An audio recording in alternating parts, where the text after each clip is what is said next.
वचनों के कारण राजा दशरथ ने दी थी पुत्री शांता की कुर्बानी।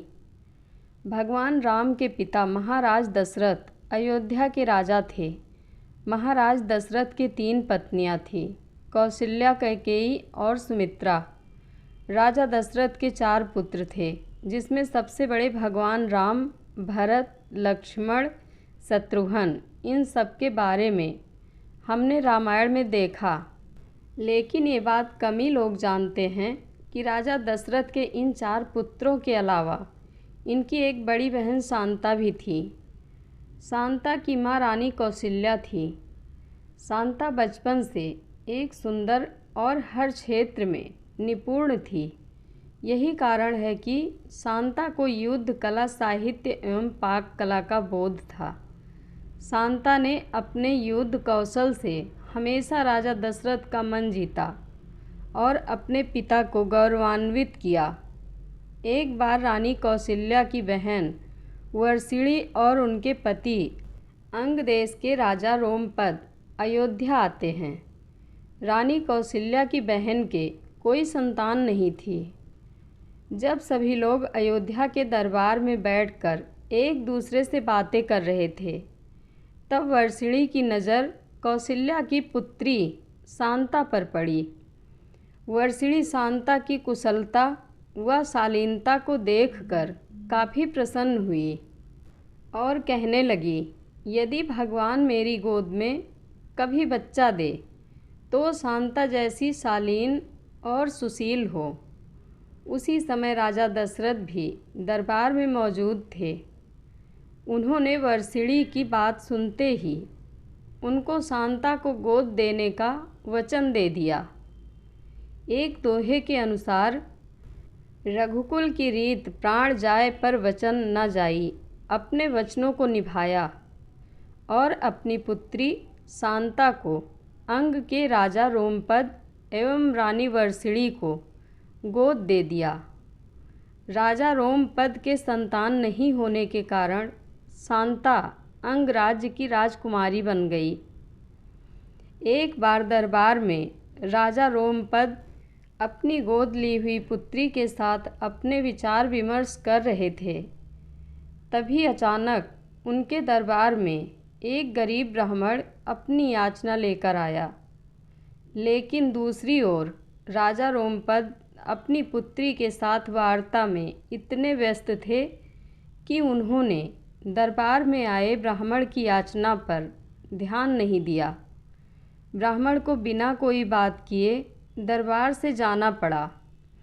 ये बात देवताओं के राजा इंद्र को अच्छी नहीं लगी और उन्होंने वरुण देवता को ये आदेश दिया कि अब अंग देश में कभी बारिश नहीं होनी चाहिए।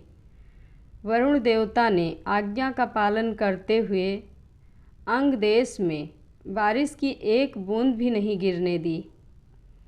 अंग देश में बारिश न होने से पूरे राज्य में हाहाकार मच गया और अंग देश की पूरी प्रजा भूख और प्यास से मरने लगी। अपने राज्य में ये हालत देख राजा रोमपद काफ़ी घबराए और इस समस्या से निजात पाने के लिए रोमपद ऋषि श्रृंग के पास गए और उनको वर्षा की समस्या के बारे में बताया। ऋषि श्रृंग उनको राज्य में यज्ञ करने के बारे में कहते हैं। ऋषि श्रृंग आदेशानुसार वो राज्य में यज्ञ करवाते हैं। यज्ञ संपन्न होने के बाद इंद्रदेव इससे काफ़ी प्रसन्न होते हैं और अंग राज्य में वर्षा करते हैं। वर्षा होने के बाद पूरे अंग राज्य में सूखा खत्म हो गया और ऋषि श्रृंग के इस यज्ञ से खुश होकर राजा रोमपद अपनी पुत्री शांता का विवाह ऋषि श्रृंग के साथ कर देते हैं। अपने वचनों के अनुसार राजा दशरथ ने अपनी पुत्री शांता को अंग राजा रोमपद को दे तो दिया था, लेकिन शांता के बाद उनके कोई संतान नहीं थी और वो इस बात से काफ़ी परेशान होने लगे। और एक दिन वो ऋषि श्रृंग के पास जाते हैं और अपने दरबार में पुत्र कामेष्टि यज्ञ करने के लिए बोलते हैं। तब ऋषि श्रृंग राजा दशरथ के साथ अयोध्या जाते हैं और अयोध्या की पूर्व दिशा की ओर एक जगह पर राजा दशरथ के लिए पुत्र कामेष्ठी यज्ञ करते हैं। इस यज्ञ के संपन्न होने के बाद प्रसाद के रूप में खीर रानी कौशल्या को दी जाती है। तीनों रानियां इस प्रसाद को ग्रहण करती हैं और फलस्वरूप सबसे छोटी रानी सुमित्रा के 2 पुत्र जन्म लेते हैं, लक्ष्मण एवं शत्रुघ्न।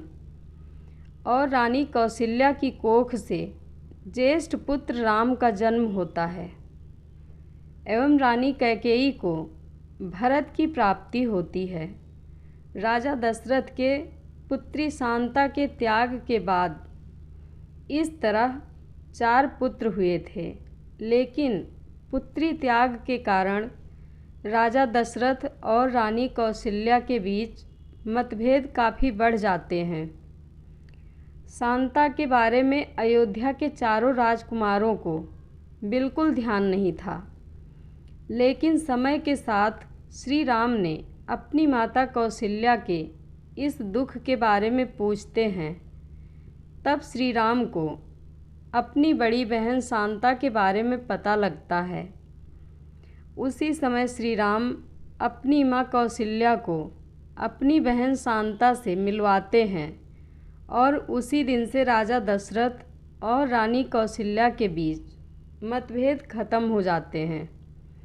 वाल्मीकि रामायण में राजा दशरथ की पुत्री शांता का उल्लेख तो नहीं मिलता है, लेकिन दक्षिण के पुराणों में शांता का वर्णन मिलता है।